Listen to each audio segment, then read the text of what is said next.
So I know, Trish, that so after the military, you spent a lot of time in the working still in the defense sector. And I know that from my personal experience, the bureaucracy of defense is enormous and weighty and very difficult to move. So as I was doing research for this discussion, I was looking back at other examples of folks that have had to battle big bureaucracies, and I was really interested in Galileo's story. So Galileo was able to read some of the writings from Copernicus, where Copernicus said that the Earth was not the center of the universe, and that the Earth actually rotated around the sun. And this was a big idea, right? It's a revolution in the way that people thought about the world, but it also conflicted with religion as well. So there's one letter that Galileo wrote to Kepler, where he tells him, I also believe in these Copernican theories, but I haven't published anything about it because he saw the way that Copernicus, who also thought differently, had been treated, and he didn't want to subject himself to that type of treatment. And then he has a great line that I think is pretty evergreen. He ends his letter by saying, "For very great is the number of the stupid," right? That there are many people out there who are just refuse to listen to what is clearly a good idea. They refuse to listen to anything that is different.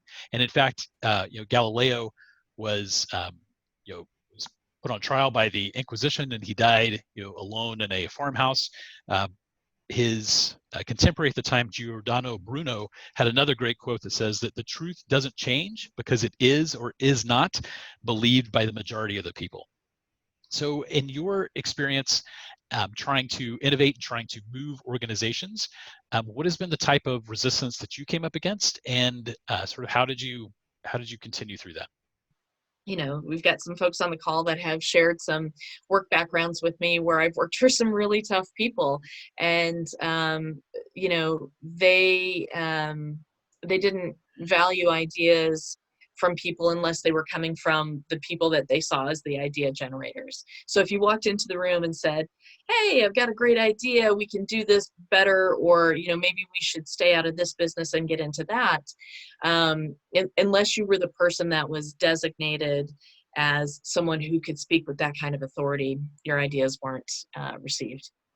Right. Did you say the idea circle, or what was it? Like people that bring ideas and they're already perceived as those people and you're only going to listen to them?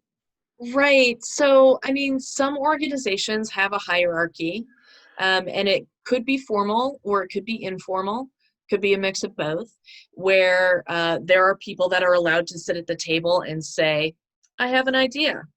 They have the psychological safety and the organizational clout to say, "I have an idea."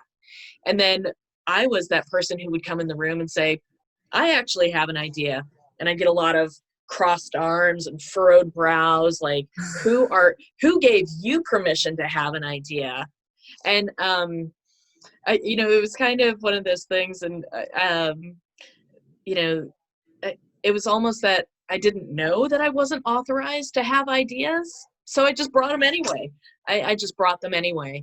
And in that organization